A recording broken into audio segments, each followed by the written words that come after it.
If you've got the body off the chassis, it really makes a lot of sense to just kind of go around. A screwdriver will do, but if you got a hammer, especially one with a little bit of a sharp point,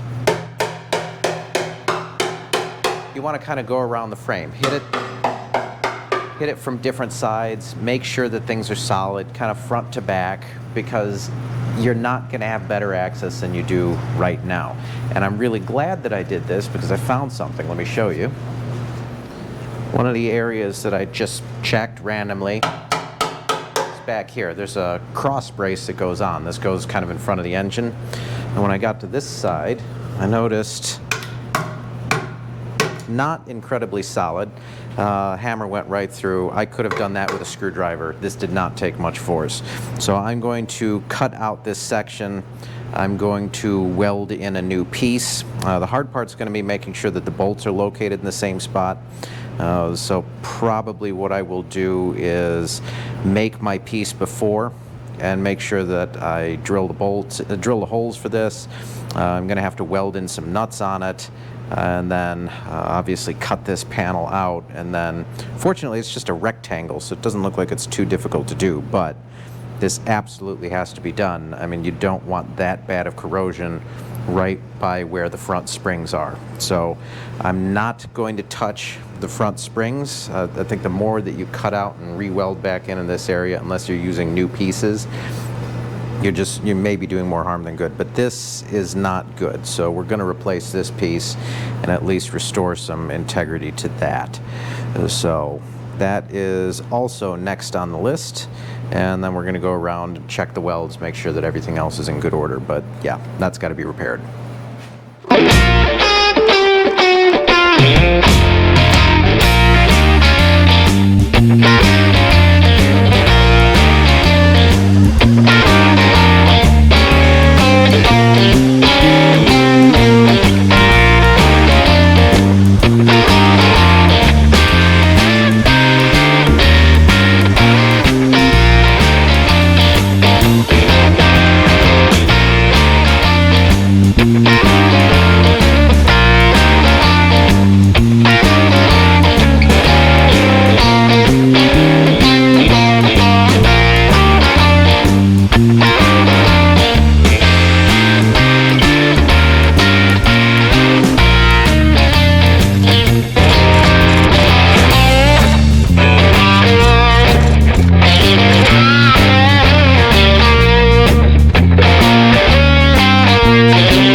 Okay, so we're going to attack this rust hole today, because that's obviously something that we don't want spreading. That's a good part of the structural integrity that's keeping the spring in place in the front, so we definitely don't want that to get any worse. But making the actual piece isn't that bad. It's just a rectangle, maybe 4 by 6 or something in that neighborhood.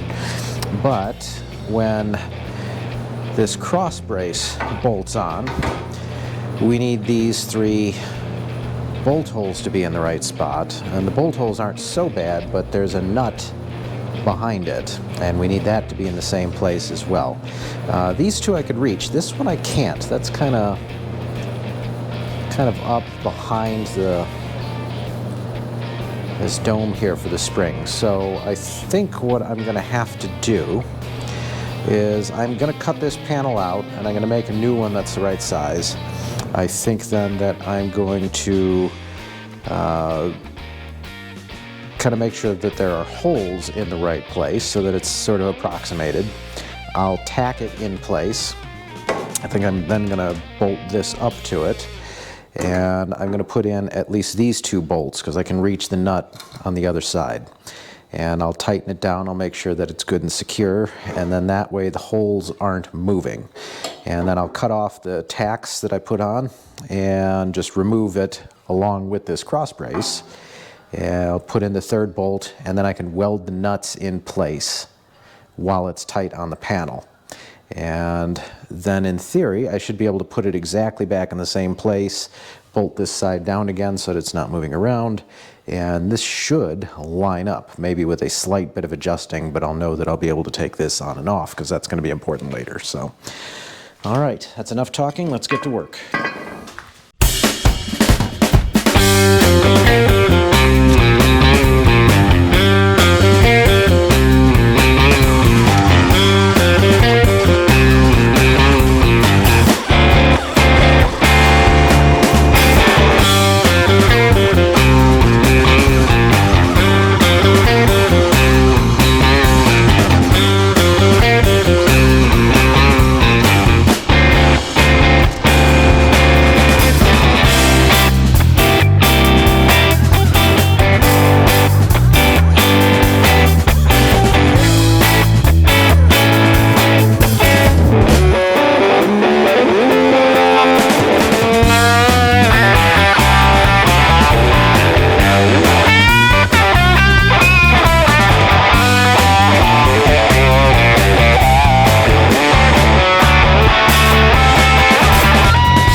want to just take a pause and actually talk about frames on well, any car really, but in this case a Triumph TR6.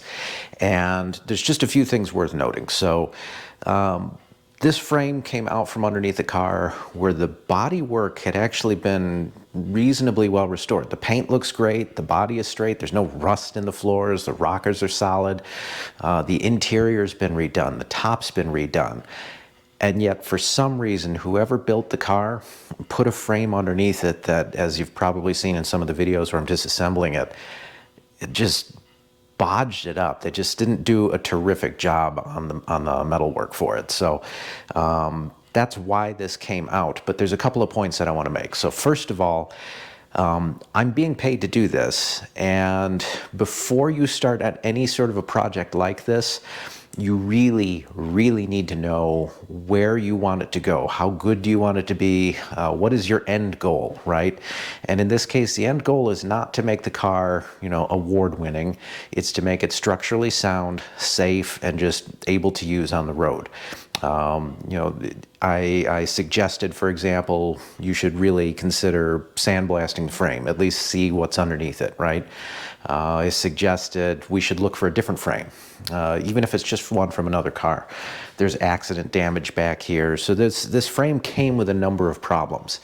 And while it obviously we went ahead with it, while it can be fixed, you really need to start evaluating, well, what's it going to take to get it fixed, right? And a lot of times with the TR6 anyway, you can buy a brand new frame. Today anyway, it's 2024, I think they're like $9 grand. You've got to pay for shipping. You still have to take the body off. You still have to take the suspension apart. So a lot of the costs and a lot of the time is still there. But the frame itself, I mean, by the time you're done welding with all of this, you're already a few $1,000s. So, and you're gonna end up with something that's worse. So really consider ahead of time, where do you want to end up with your chassis by the time that you're done with it, right?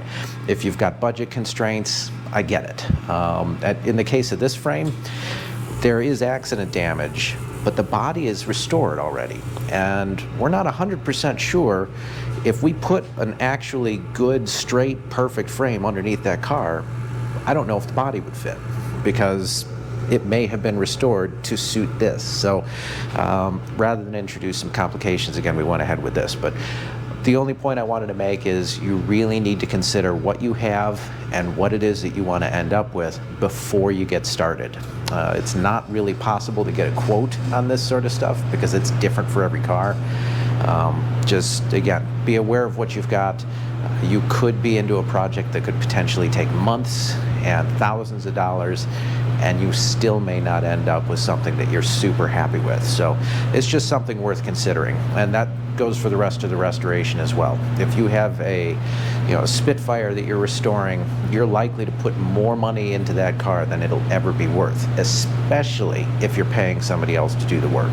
So anyway, that's my, I guess, sort of disclaimer. I just wanted to talk about that for a little bit.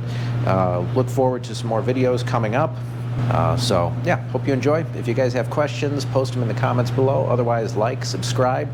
And then one other thing, not related to the frame really, but if you are interested in helping out the Midwest Motoring channel, go to www.midwestmotoring.com. On our website, we have 2 banner ads at the moment. Anyway, one's for Tire Rack, one's for Eastwood, and it takes you directly to their websites. But if you use the buttons that are on our website, it does help the channel. We get credit for it if you purchase something using those links. So if you are shopping for tires anyway, please use the link on our website, and we'd really appreciate it. So thanks guys, hope you enjoy the videos, and we'll see you next time.